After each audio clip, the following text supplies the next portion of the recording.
Hello, AP Psychology. It's week 3 of our distance learning. And as a reminder, we're going to talk about clinical psychology, which will not be on the AP test. But because it's not on the AP test, it lets us be a little bit more relaxed with it. So we're just going to have fun. Today we're talking about anxiety disorders, which is a pretty broad topic. It includes all the obvious anxiety disorders like panic disorder, generalized anxiety disorder, but it also includes obsessive compulsive disorder. I got some chai tea and we'll talk about it.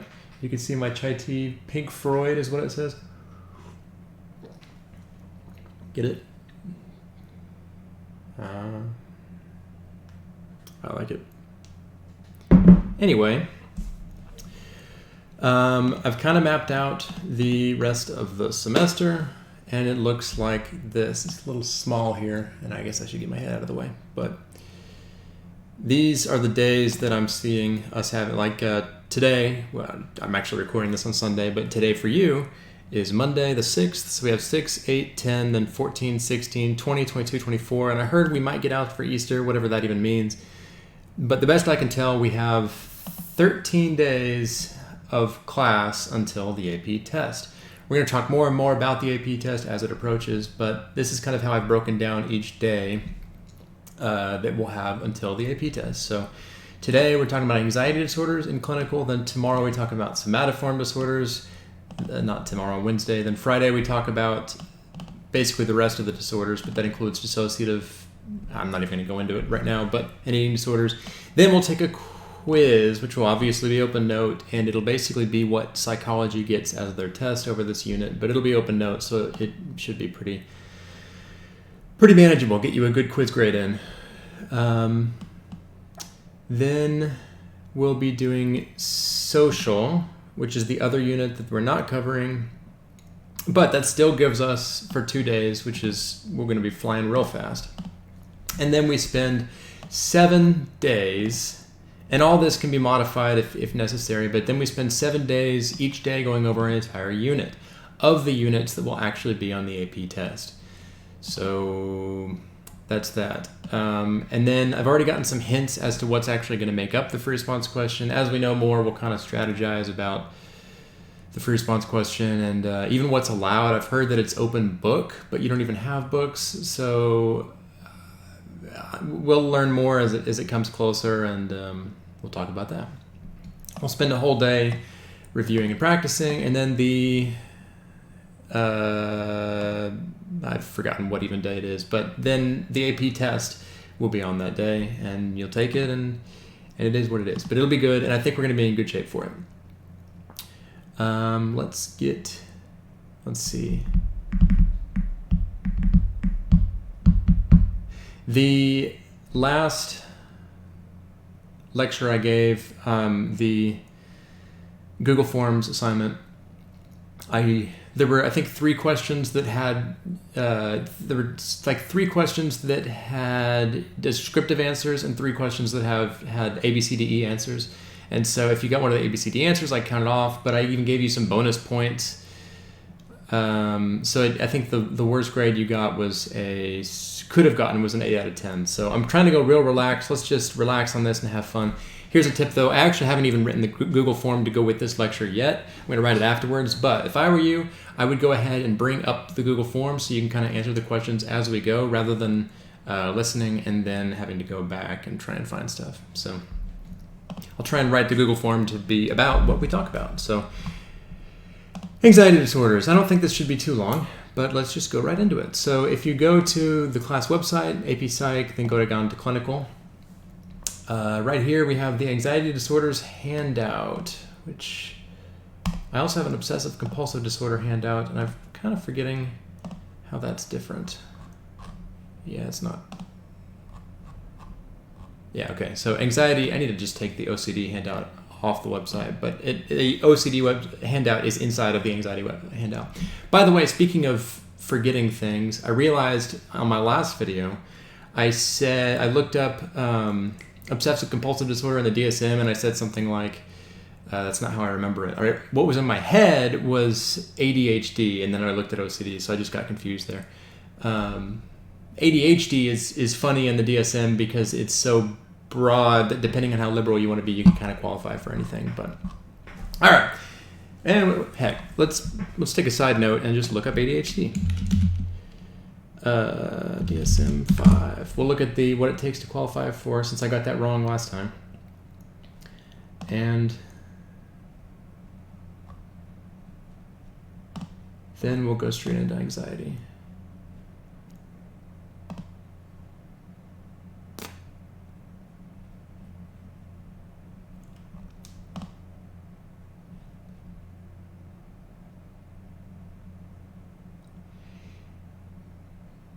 Yes. This is what I had in my head. Okay. All right. So here we have the top part. So to qualify for AD, attention deficit disorder, inattention, you can do either one of these. We'll just focus on the top one, but to kind of show you ADD. So you have to have 6 or more of the following 1, 2, 3, 4, 5, 6, 7, 8, 9 symptoms to qualify for ADD in the last 6 months, which is a typical time period to qualify for these things. In fact, that's kind of the default time period.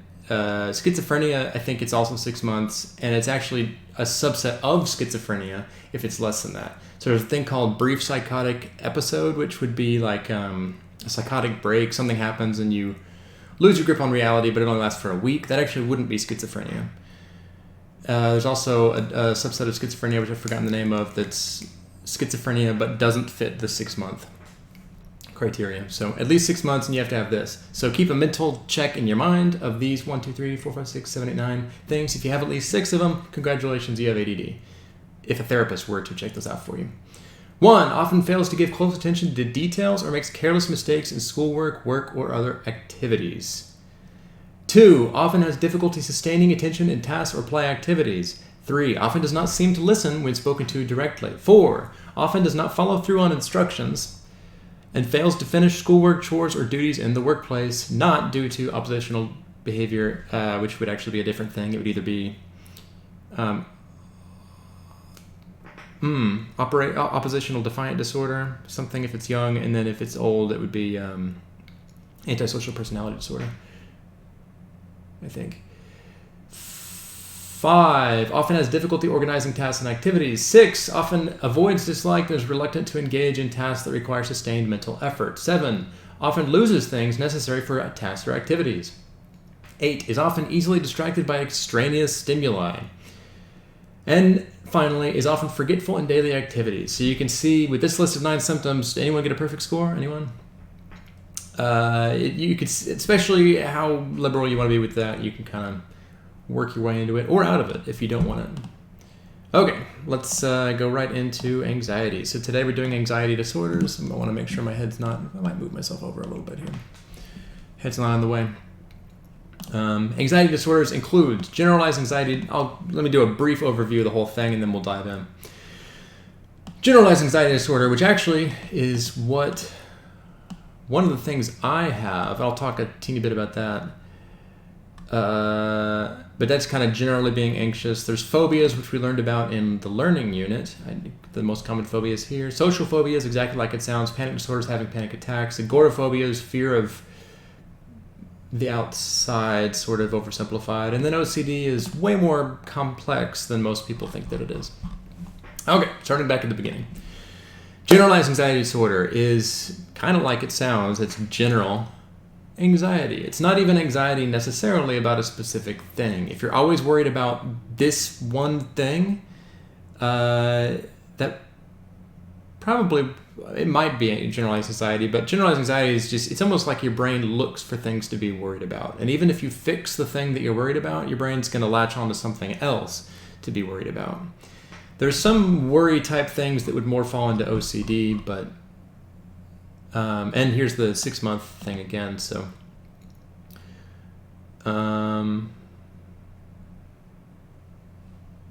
here's some case studies in our hardcover book of people that had generalized anxiety disorder. I was worried all the time about everything. It didn't matter that there were no signs of problems. I just got upset. I was having trouble falling asleep. Couldn't keep my mind focused at work. I felt angry at my family. I always thought it was just a worry. I felt keyed up and unable to relax. At times it would come and go, and at times it would be constant. It would go on for days, and so on. Just couldn't let things go. So that could be generalized anxiety disorder. And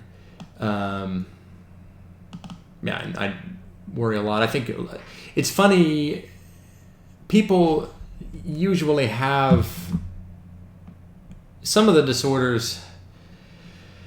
People tend to say, "Oh yeah, I have so much anxiety," or like not so much about depression, I guess, but definitely OCD. People that don't have OCD will say, "Oh, that's driving my OCD crazy," things like that. And people just say it without really knowing what they're saying. But there's a big difference, obviously, between having obsessive compulsive disorder and probably the majority of us, that there's something that we get slightly obsessive about, or maybe have a little bit of compulsions. The difference between, in anxiety and depression and OCD are probably all three good examples of that. So all of us get anxious, almost literally everybody. In fact, if you don't get anxious, that almost seems like that would be more concerning than getting anxious. So everyone gets anxious. It's at the point at which that interferes with your daily functioning that it then becomes a disorder. So if you get so anxious that you can't function like you would if you weren't anxious, and it's actually interfering with your schoolwork or with your relationships, anything like that, that is when it starts to become more in the disorder vein. Same thing with depression. We all get sad, especially in responses. In fact, right now, a lot of us are sad or depressed or anxious. Undoubtedly, this time period is really ramping up and accelerating people's notion to be anxious or depressed. And if you already are, I'm sure it's making it even worse. But to be sad about something does not mean you have depression. Once you are depressed to the point at which you can't do other things, or all you want to do is just sleep, or you just can't function, you're just sad, or don't feel like doing anything, then that is what becomes depression. Same thing with obsessive compulsive disorder. I don't want to step on that. We'll get to that eventually. But let's see. Skipping down to phobia. We already did that, but it's an irrational fear. It's not any fear, because you can be afraid of things, and that's good. Put a little bit about that there. Here are phobias and the commonality of phobias. I got it from the National Institute of Mental Health, apparently, a long time ago. Wrote this in 2013. There we go. Public speaking. Of the people with phobias, 3/4 of them have a fear of public speaking. So that's apparently the number one phobia. Then fear of dying. That's a great thing to have right now, isn't it? Spiders. That's me. I don't know why I put 30.5. It's a funny number. Darkness, heights, other people, flying, confined spaces, open spaces, which is agoraphobia down there, which is a little bit misleading. And then lightning, brontophobia is a fun word. Social phobia is, again, a lot of these are kind of obvious words, but fear of social situations. So it's like a specific phobia of social situations. And it's funny how it works. I always give a story. I'm sure the girl that was in my high school would hate that I talk about her every semester, but I graduated in a very small class in a school in Yukon, private school in Yukon. We graduated with 17 people, so we all knew each other really well. One of the girls in the class, we'd known, in fact, we both joined in the 5th grade. So it was high school, and we both knew each other since 5th grade in one class of 17 people. And still, she's very sociable, very nice and friendly toward everybody, and we obviously knew each other really well. But whenever she had to give a presentation to the class that she's known since elementary school, she would literally start shaking. She'd be so nervous. And that would be kind of in the vein of social phobia. That's people with social phobia. If you get a phone call, you literally will start having physiological symptoms of anxiety because you'll have to talk to somebody on the phone. If your doorbell rings, that'll give you anxiety because you don't want to talk to that stranger. It makes you nervous to talk to that stranger. And another thing that people that don't get it wouldn't understand. And I don't have social phobia, so I guess I wouldn't really understand that either. I'll talk about that later. Panic disorder. Panic attacks are interesting. I've had a few, not very frequently, but to have panic disorder, it means recurrent panic attacks or persistent panic attacks. You have to have at least 2 in the last 6 months, and then it becomes panic disorder. The funny thing about panic disorder, as opposed to having panic attacks can often happen triggered. Like if something terrible happens, you can have a panic attack, or like right before finals, you can have a panic attack. Panic disorder is interesting in that usually most people that get panic attacks get them triggered by a stressful situation. But panic disorder, you can get these panic attacks just randomly. In fact, I've had a couple of them. It's weird. For me, and you're obviously not in front of me right now, but if usually when I ask people, if in a class of people, if they've had panic attacks, a good, 20% of the class has probably had panic attacks. And it's a little hard to know what that even is if you haven't had one. But for me, a panic attack is a physiological symptom. Your heart can start racing, you'll start sweating. You have a sense of what they call a sense of impending doom, like you feel like the world's closing in on you. You can feel like you're maybe going to die. In fact, a lot of people that are having panic attacks will go to the emergency room thinking they're having a heart attack. In fact, my brother and my mom both had their first panic attack not that long ago. And they both went to the emergency room thinking they were having a heart attack or dying, and they both got diagnosed with they're just having a panic attack.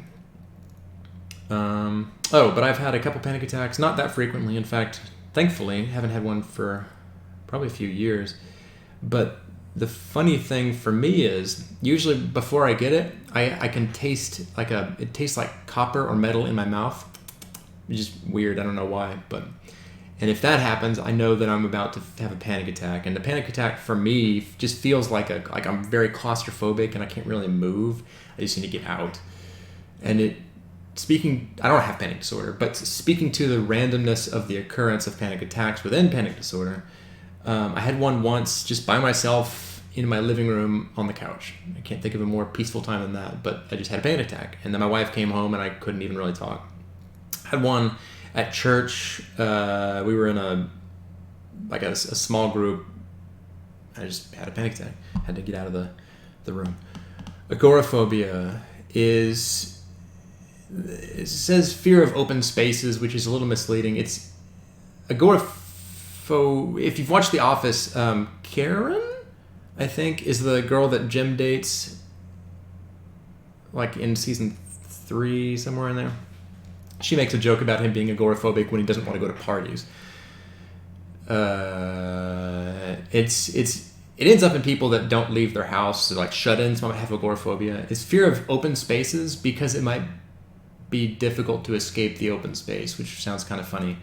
But it's essentially fear of having a panic attack. You can have agoraphobia having had a panic attack or without ever having a panic attack. Agoraphobia is effectively fear of having a panic attack. So you don't want to go to the mall because you're afraid, if I go to the mall, large open space, I'm going to have a panic attack and I'm not going to be able to escape. People will be staring at me and I'll be having a panic attack and I'll just be stuck there. So you don't want to go there. So you stay inside where it's safe. And it's funny that you can have agoraphobia, which is fear of having a panic attack, without ever having had a panic attack. Which is like this exact last sentence. And finally, and then we'll watch some videos of some of this stuff. What are we at? We are at 18 minutes. That's a while still.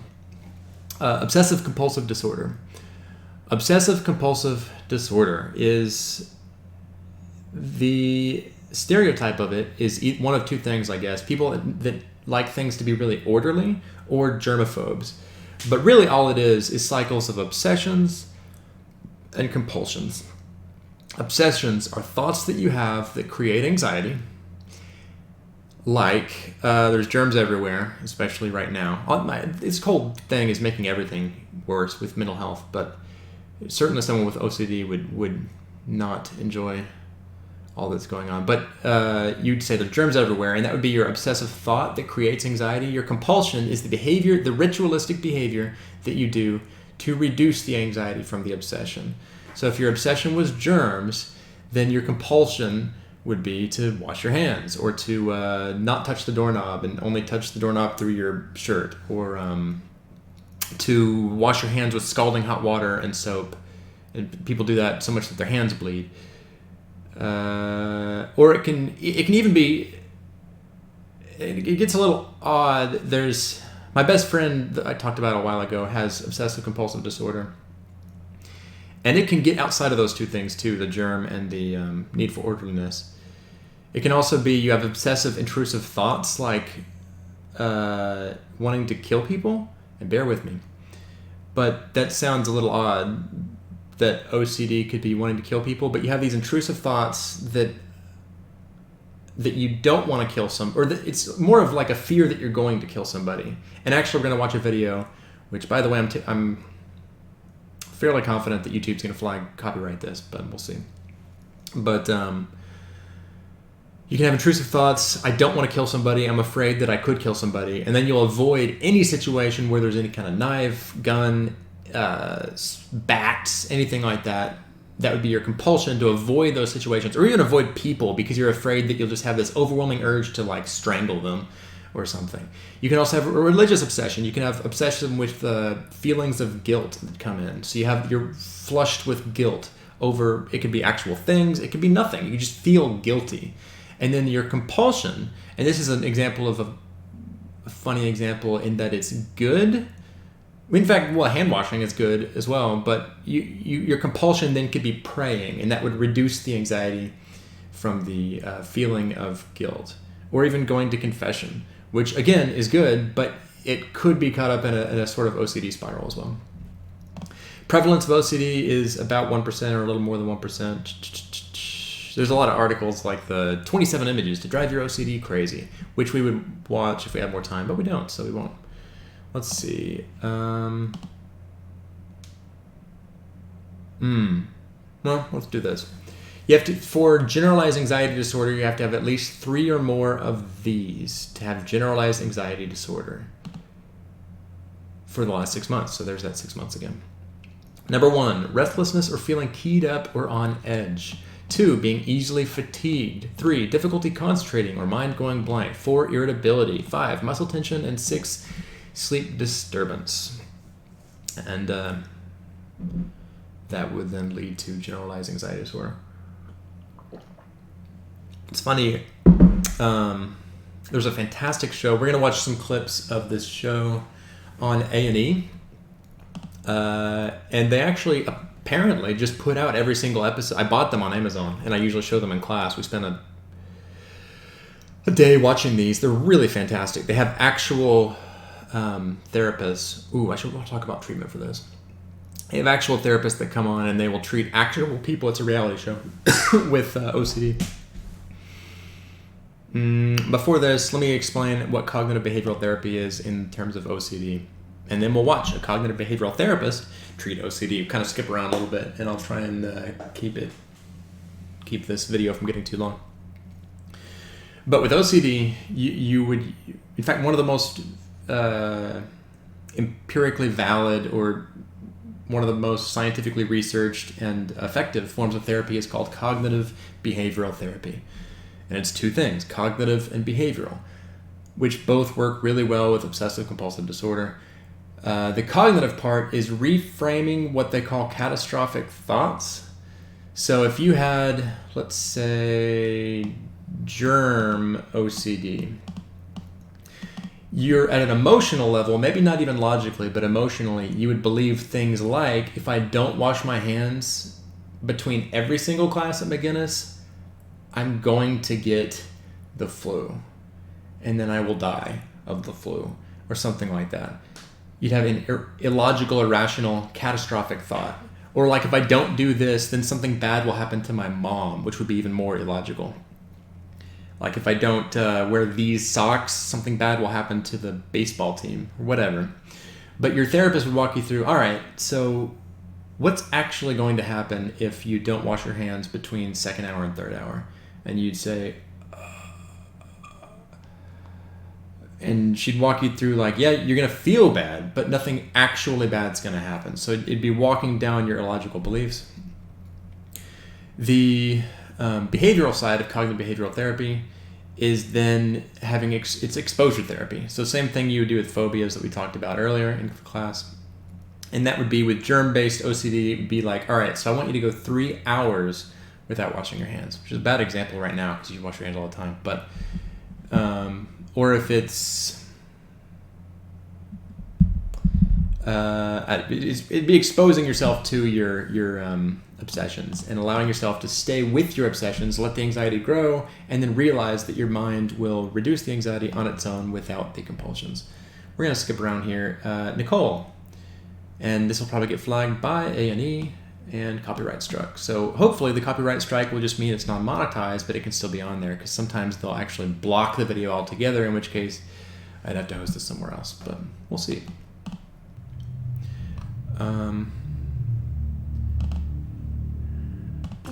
A lot. So by the way, now that this is on YouTube, apparently for free, and A&E has them, you should type A&E Obsessed. There's a ton of episodes. It's fantastic stuff. This is a good one. We're going to skip Nicole, but she's good too. She has a thing with K sounds, and she has she's very particular about how people hold their hands. She can't have limp hands. She has to have firm hands. But we're going to skip her. The next girl, Trina, is who we're going to try to skip to, and she... Okay, where's Trina? Oh, no, she's not who I thought. Okay.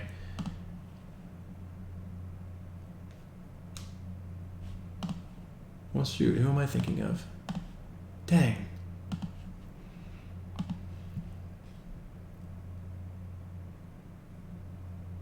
No, this is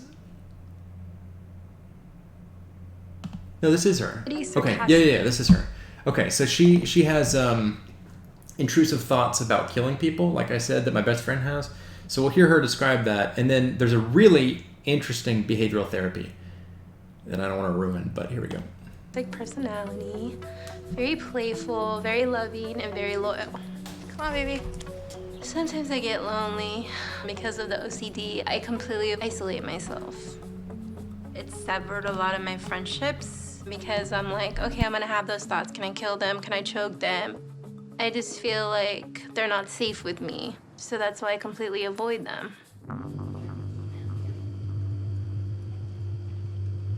It's like I have this shameful secret and I'm just constantly covering it up. It's gotten to the point that I can't even really watch the news or read news headlines. Like if I see a boy killing his mother or some person that just went on a rampage and shot people, I freak out. I like actually put myself in the situation and taking the gun and seeing if I could do it and like actually seeing me shooting someone. Hi, can I get a bagel, please? Anything on it? Cream cheese, please.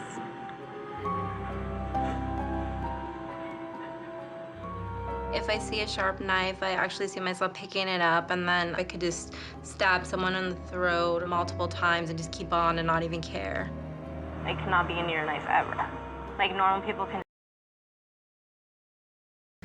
So it sounds like it's funny, it's actually the opposite of what it sounds like. So is my voice coming in through? Yes, it is. Great. It sounds like she's a serial killer or something. She actually is kind of the opposite. She's terrified of killing people. She doesn't want to. She has these intrusive thoughts where she's afraid she's going to kill people.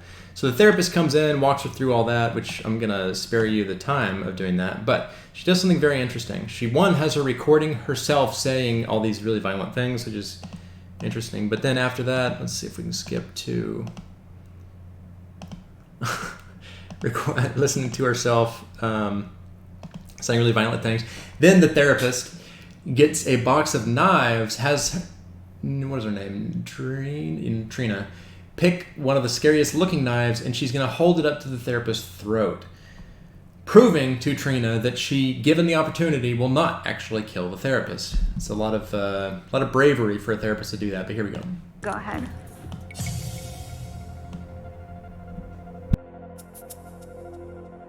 You push too hard. Like, right now, this is pushing me too much. If I didn't think you could handle this, I wouldn't have you do this. Great.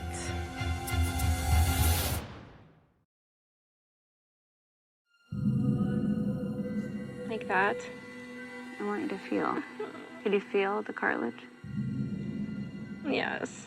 The purpose of the knife exposure is to get Trina to face her ultimate. All right. So that's that. from that fear. There's a few others. There's this guy's, he had a, well, I'm only going to go on for a couple more minutes and then we'll be done for today. But Chad, he had a thing where when he was a child, he flooded his parents' house. His dad got him into a lot of trouble. Now he has to check things over and over. So before he goes to sleep, he has to make sure the water is off, which is good. Except then he has to go back and make sure the water's off, and then go back and make sure the water's off, because maybe he forgot, or maybe he has a memory of the other day. Anyway, it's this illogical belief, and there's, yeah. But if you have time, go through the episodes here. It's a really good YouTube watch to go through some of these. I believe that is it. So there's going to be a Zoom call at 1 every day that we have class. It was Monday, Wednesday, Friday this week, every B day. If you have any questions, or email me, but that's it. So you'll have to do the Google Forms assignment for today, and then tomorrow we come back, and tomorrow we do somatoform disorders. See you next time.